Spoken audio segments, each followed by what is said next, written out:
morning, guys. Welcome back to another vlog. So I am up and I'm finishing up the touches on this vlog that you would already be done seeing by now. I decided to get up super early because I needed to get some stuff done before I clocked into work. So this past week I've been getting up like 4ish, 5 o'clock in the morning trying to get things done because I feel like there is not enough time in the day and I don't get stuff done. So that's what I've been doing, getting up a little bit early so I don't have to stay up late at night to try to make sure everything is done. But I am almost done, like I said, with this vlog.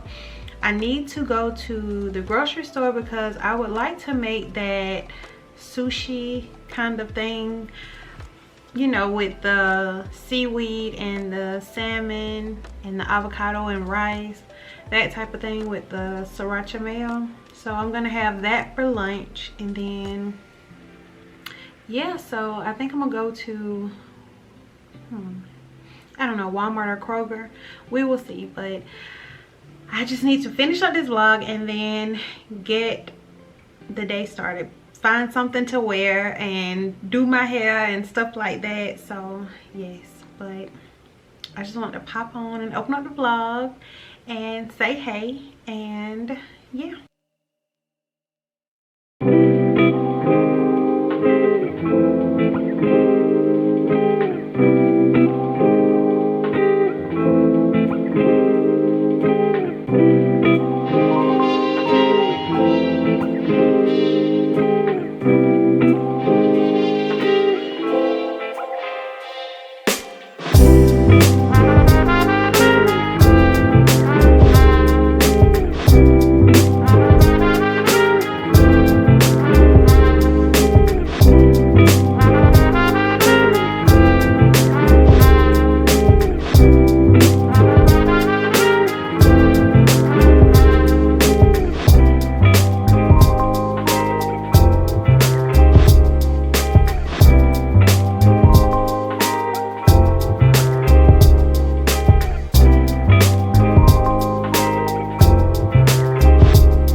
tell y'all how serious I be about my self-care Fridays. I just clocked out of work like 10 minutes ago. I'm already in my robe. I'm getting everything ready. I'm running a bath today. I gotta have one. I gotta soak in the tub. This has been a long week, but it's so crazy because I haven't been out the door in 3 days. I'm ready. So my essentials, I got my tea lit candles to take in there so I can light my candles. I got my Amazon, my Echo off my desk so I can play my Alexa. Got my lighter so I can light my candles. My little water, I need to fill this up right now. Who else have to have snacks in the bathroom while they're taking a bath? We don't care that it's the bathroom. We don't care. Like, we don't survive this long off of the unthinkables. Like, I still drink faucet water. So, I have to have me a snack. So, I'm going to cut me a grapefruit and put that on a little plate. And that's about it. I didn't mention it, but I don't drink wine no more for the time being because I'm a one cupper. So after I have 1 cup, I be ready to go to sleep, or I just be out for the count. So I wasn't getting nothing productive done at all. So I was like, okay, on the weekend, you just gotta have your cup of wine and then the whole day be gone. Nope. So I had to stop that. So for the time being, until I get myself situated, I don't drink no wine no more. But I still got it on standby just in case. Cause I mean, hey, we might change our mind, you know. But I decided to just give it a break for a minute because I wasn't getting anything done. And the weekend, you have Friday, Saturday, and Sunday to be productive, get your thoughts together, and all that stuff, working on your business outside of work.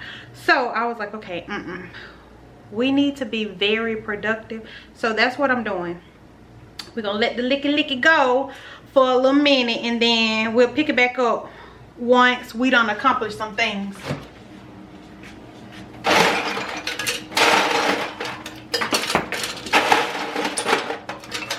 It always be that one that falls.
Alexa, start book. Resuming your most recent book, Pregnant by A Down South Millionaire 2, an African-American romance. Read with Kindle Assisted Reader. There are 3 hours left in the book. When I got out of prison, all I could think about was getting my life together, and was not worried about a man.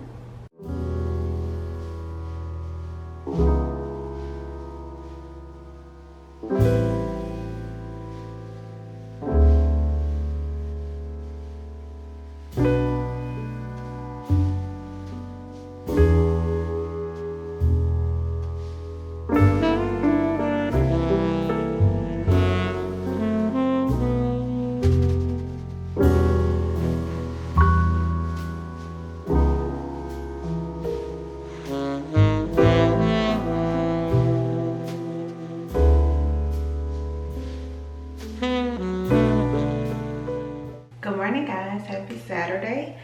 So I was about to do my skincare and y'all know stuff be just popping into my head. So today I want to talk about isolation. Me and a couple of girls in the comments were talking about this last week, and I just want to share my experience on isolation.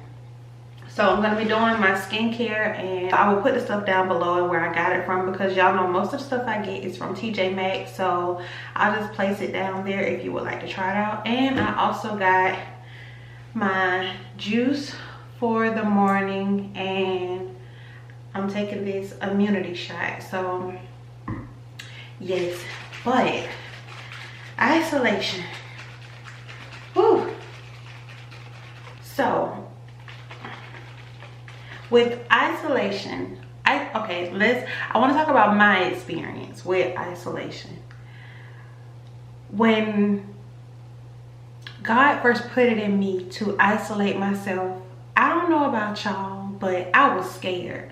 I thought about everybody else except for myself. Isolation means yourself alone, by yourself, so you can hear God. So when I first went through isolation, I thought about, well, if I go in isolation, what are people gonna think? Like, what are people gonna think if I don't answer my phone, or if I'm trying to have that time to myself where I want to hear God and listen to God? Like, what will people think if I don't come out and go to like girls night or date night with other like couples, or friends who reach out and want to do stuff and I cancel or don't go, or just strictly say no?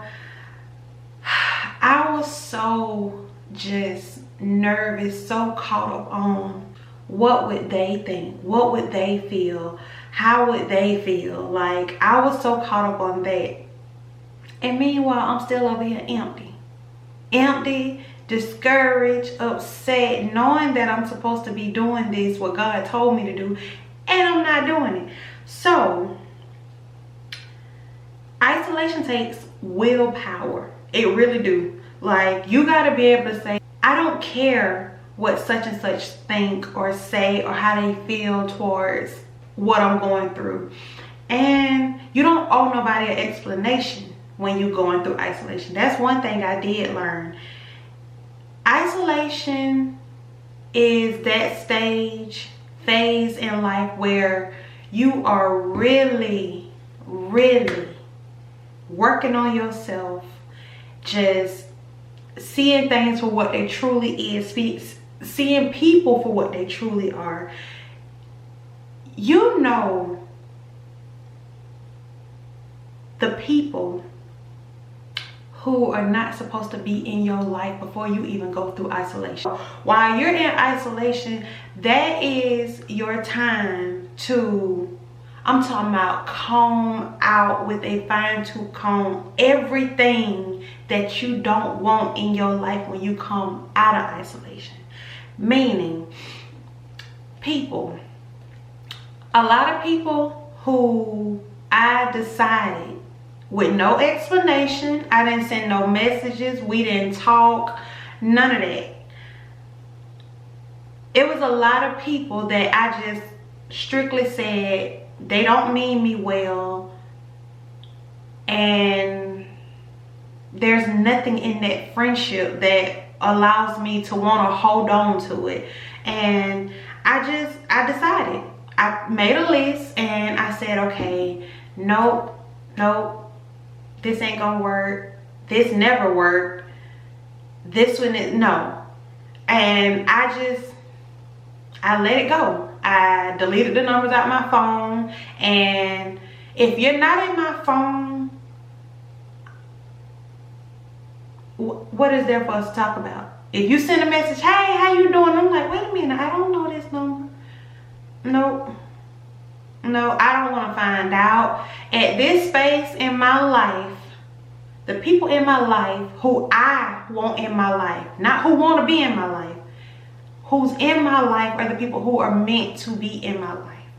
So when you're going through isolation, I'm telling you, God will reveal some things like my health. I was just talking to Marley about my dizziness, and y'all, we went through so much when it came to getting tests done, seeing why I'm so dizzy, what's going on. And I noticed that I thought I was dizzy because I wasn't eating. I became dizzy after I ate. So I'm sitting up here praying, God, please remove this out of my life. God, please help food to not be the center of my life. Like, I used to be happy when it was time to eat. Like, ooh, what am I eating today? And I was like, God, please, like, I want to save money. I spend so much money on food, and I'm forever just buying food. And so I would notice that I would get dizzy after I ate. And I didn't notice that until now, 2 months later. So we went, we had x-rays, MRIs, blood work, CT, like they scanned me. I'm talking about being in the machine 15-20 minutes. Talking about nerve-wracking, being in that little video circle and your body in there and these metals moving around. I was like, oh gosh. But it hit me. God is removing the things out of my life that I'm sitting up here praying for. And isolation is a form of fasting as well. You're fasting from everything and being to yourself so you can be quiet, be still, and you can hear God. Y'all, when I tell you, that's what prompted me to do this, to start juicing. I noticed that when I ate healthier or I juiced, I didn't feel dizzy. And I was like, okay, God, I see you. I see what you're doing.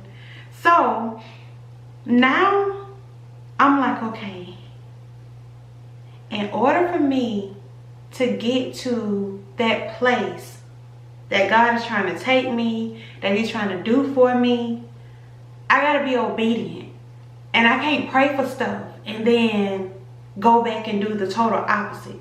So it's hard. It is hard. It's hard not being able to reach out and, you know, go hang out and, you know, eat the foods that I want to. I see my husband eating pizza and I'm like, oh, that looks so good. Like, but no, being obedient is so hard. It's so easy for temptation to grasp you up and put you right back in where you was. Like, I remember I used to be like, I'm not going to Chick-fil-A. I look up, it be a chicken strip in my mouth. And I'm like, how did you get here? Like, I'm talking about just that fast, like a walking zombie going to Chick-fil-A, ordering, and I wake up soon as that good old chicken strip hit my tongue. And I'm like, you don't even supposed to be here. Boom, immediate dizziness. Regret that I spent $11 on a chicken strip meal. Like, and that's not to say that I cannot have Chick-fil-A in the future, but right now I'm not obedient. I'm not disciplined. I can't go to Chick-fil-A one day and then say, oh, okay, I'll go in 2 weeks. If I go today, I'm going tonight, tomorrow morning, tomorrow afternoon. I'm telling y'all, I had racked up so much points on Chick-fil-A. I could have got meals for free. And it was so crazy because I was going to Chick-fil-A getting the receipts and not scanning them. So I'm just giving away free points. But once I started, the amount of points I racked up at Chick-fil-A and started getting meals after meals for free, it was ridiculous. So I just had to I had to cut it short. Like, let me take the shot before we get into the next one.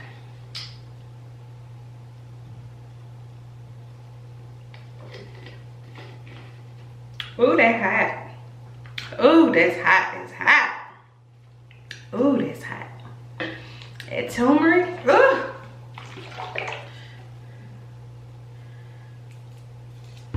Ooh, this one was big.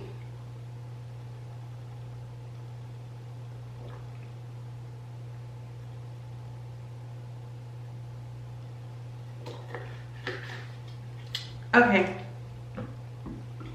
So I've already cleaned my face, so let me do my usual of my witch hazel wipes. Okay, so another thing that I realized too, when people say, when life give you lemons, what do you say? Make lemonade. No. Me, the overthinker, that just always have to do too much. When life give you lemons, baby, open up the lemon, take them seeds out, do the little, you know, fermentation or whatever you call it, where you make the seed and like you make the seed into a plant and grow you a lemon tree. If you grow you a lemon tree, you got lemons for life. You can have lemonade all you want to. That tree gonna keep producing lemons every year for you to have lemonade after lemonade after lemonade. You take that one lemon, squeeze it out, throw them seeds away and have lemonade, that's it. You ain't gonna do them, go to the bathroom and number one it out. So, no, use that lemon, plant you a lemon tree and have lemons for life. Now let's dive deep into that. Okay. Let me go find it first, cause we're gonna have some resources to help us with what we're talking about. Luke, Jesus teaching about planting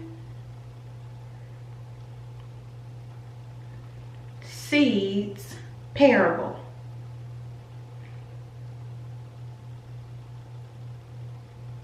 Okay, here we go. I get excited. Luke 8.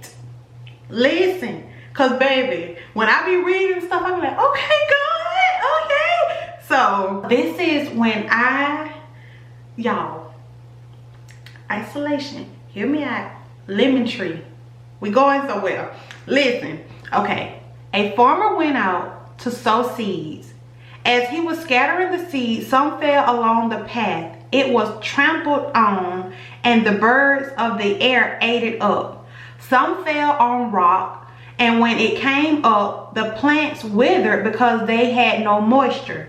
Other seeds fell along thorns, which grew up with it and choked the plants. Still, other seeds fell on good soil. It came up and yielded a crop, 100 times more than was sown. When he said this, he called out, "He who has ears to hear, let them hear." Listen here. When you take that seed out that lemon and you plant it, you're going to plant it on good soil. Okay, so when you plant that seed in good soil, what's going on? You cannot see it. You cannot see what's going on in that ground with that soil, but that tree gonna come up. It's gonna come up, and you think of yourself as that seed. Isolation, that's to plant the seed. So when you plant that seed, you go into isolation. While that seed down getting ready to just blossom up, You working on yourself. You staying disciplined. You isolated. Like you just doing all the things that you need to do. So when that seed sprout up, that's when you start saying, okay, God, I see you working. I see the tree. I see it growing. Okay, it's a plant. Let me keep watering it. Now, when you water it, your water is this and the things you do. As for me, that's what I feel. When you in isolation, and just say you just be bad and you not be disciplined and you go and you have that girls' night. What do y'all typically do? Y'all talk about y'all friends from high school. Y'all gossip about people that's going through stuff as if you're not a glass house and no rocks can be thrown at it. Y'all, you spend money that you probably shouldn't be spending because you prayed about saving your money. Like, you watering this plant with so much bad water, just it ain't allowing the plant to grow. It ain't doing nothing to the plant. When you're not disciplined and you're not paying attention to the plant yourself, meaning giving it good things, doing the things that you're supposed to be doing, taking care of you, just listening to God, staying in the word. You don't have to read the Bible every day. Talking to him, just giving him your time, doing your devotionals. Like, that water is your affirmations, like the positive things you speak on yourself, the stuff that you're doing to work on yourself, whether it's going back to school or starting that business or something like that. You working on all of that. That plant is growing. And as it continues to grow, as you continue to water it, you take care of it, that plant turns into a tree. It ain't that little puny green plant no more. It turns into this hard tree that can sustain the fruits that's finna blossom on it. So you keep watering it with that good stuff. And it doesn't take a tree one day to grow. So yourself, you're not gonna grow in one day, but your constant consistency of doing things to positively work on yourself and just being good and disciplined to God, it grows that tree. It grows that plant into that solid tree that can sustain the fruit. I hope y'all getting it, because like I'm telling you, my little mind be, but I gotta tell y'all, because I got to. So it doesn't take a lemon tree long to grow lemons. Come on, let's go to Dr. Google so I can tell y'all. How long does it take for a lemon tree to bear fruit?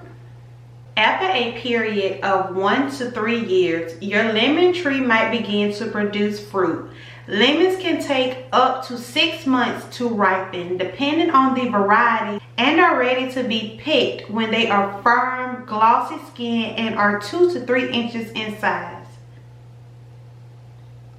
1 to 3 years. 1 year. You and I both know it don't take 365 days long to just, it be January then December before you know it.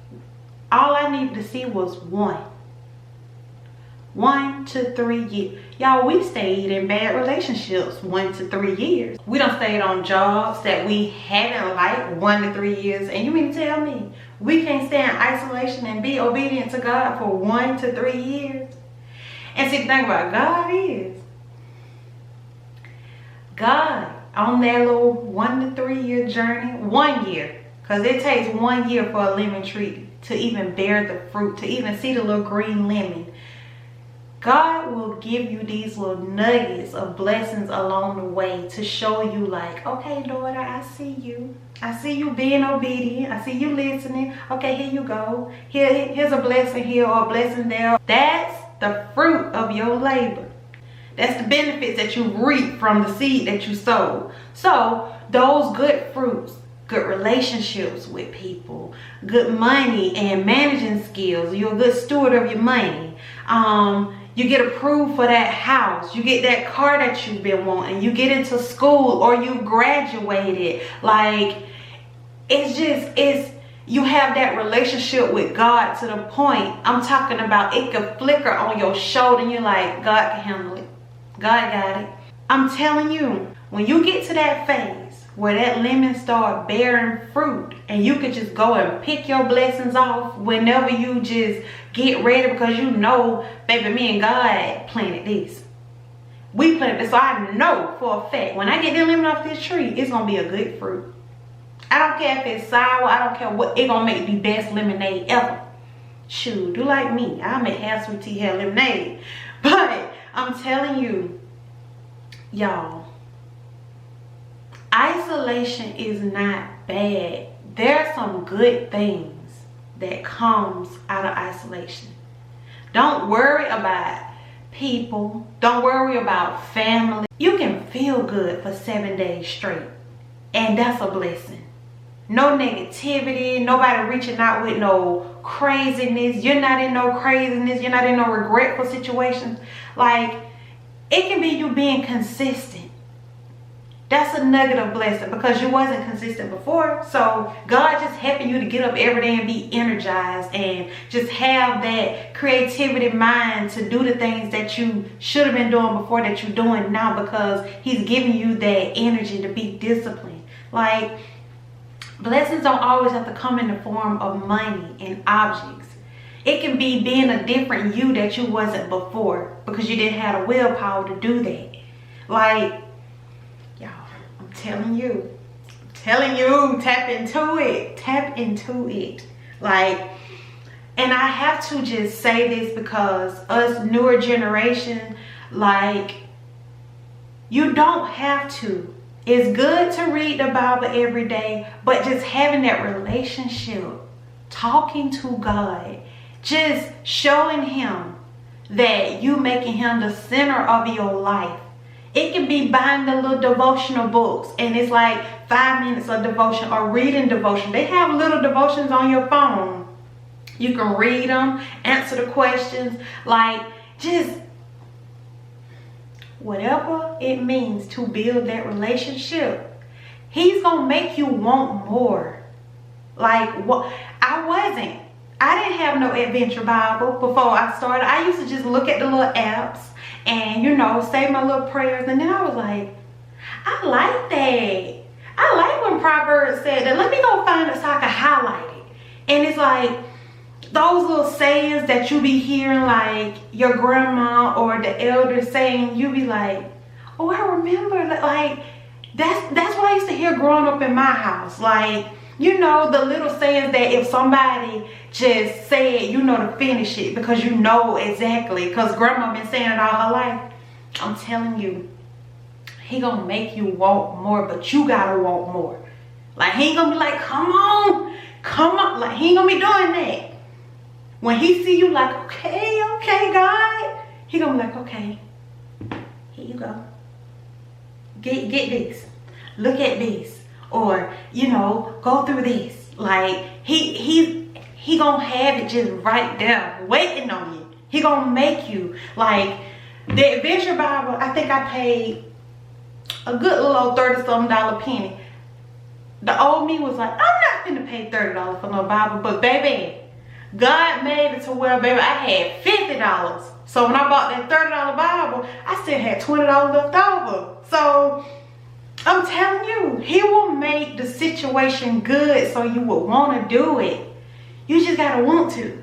And by you being my sister and we here, oh baby, we gonna do it. Cause I'm gonna keep telling y'all about my experiences, good or bad, and we gonna get you there. Cause baby, I ain't always been there. I have not. I'm telling you, my husband can tell you. It was days I was so depressed that when he got home from work, and he had his own situation issues he was going through and everything, I was so depressed that as soon as he walked through the door, that little hug we do, immediately I was crying.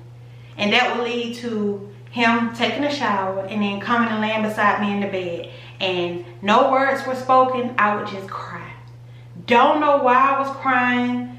And sometimes I did. It's because I wasn't myself. I didn't feel like myself. I didn't know which way to go, left or right, which way to turn. I just did not know nothing. And I was used to lay in that bed like, getting close to God is not gonna make me happy. Getting close to God, reading the Bible, what they gonna do for me? Not successful, not happy. It's not gonna get me nowhere. And baby, when I gave my father a chance, y'all, and I ain't perfect. I'm not perfect, but baby, this smile is where I remember where I used to be. I remember where I used to be. And the reason why I talk to y'all about this is because I'm daily, weekly going through this. And this is a part of my life. So this is a part of the vlogs. So this is a part of our life. So I want all of us to just get there. Get there. Don't look at my situation and say, baby, I used to be that. Oh, she's so into God. Like, she going to church and, oh, she reading her Bible and she's just so blessed and I'm not. And it's like, yes, you is. You real blessed. You just got to tap into it. And you got to see the good. You got to see the good even when it's a bad situation. Because, baby, it done been some bad situations. I'm talking about 10 years of infertility. Not seeing no pregnancy, not seeing no positive pregnancy test, then getting a positive pregnancy test and then going through an ectopic pregnancy, losing my baby right after I seen the heartbeat, but I couldn't keep it because it was growing outside of the fallopian tubes. Like, it ain't all been good. But I'm telling you, it's some good in it. I still got my best friend. So today is Sunday and we're gonna do the Sunday usual. I gotta cook and get my husband's stuff ready for work and make me some dinner. And I'm trying to find this perfume. I'm trying to see if this is the actual name of it. I got this in June when I had gotten the samples when I purchased that. What did I purchase for it? Versace Bright Crystal for my birthday as a gift. And they gave me this. This is the name and it's Rebecca Minkoff. I keep dropping it. But y'all, this is the perfect fall fragrance. Like, let me see what the notes are. And I saw a Rebecca Minkoff perfume in TJ Maxx and I'm gonna go back and get it, but I just need to make sure that this is it, because it was in a different bottle. But if she makes them in different bottles but they're the same ones, I gotta get that. Yes. Okay, so it's just the Rebecca Minkoff. This is her signature perfume, the first one that she made, because it says my first signature fragrance. But y'all, this smells so good. Let me give y'all the notes on it so we can see. That is why it smells like that. Okay, so a modernized tobacco accord featuring fiercely feminine accents of jasmine and coriander to deliver sensuality, warmth, and a magnetic aura. Y'all, it smells so good. Like that warm smell. I knew that it had just a little touch of masculine in it. That tobacco, it's like, exactly like a warm tobacco, but like a feminine like scent to it. Oh my gosh. And it's perfect. Perfect for fall. This is like one of those, it's not soft and, you know, just feminine. Like, this is like full. This is that warm, that like, I want to say thick, but that ain't the word I'm looking for. It's like that full, like I gotta see what my husband would say, the cologne connoisseur. But y'all, let me get to cooking and get myself right.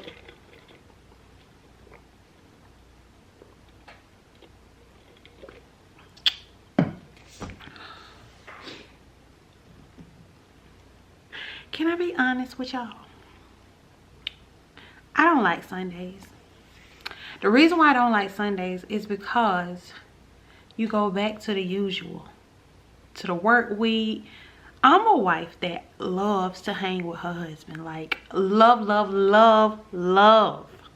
He can go do his own little thing, go out with his friends or whatever, but it's just a different feeling when he's out with his friends and he can come home and he's at work.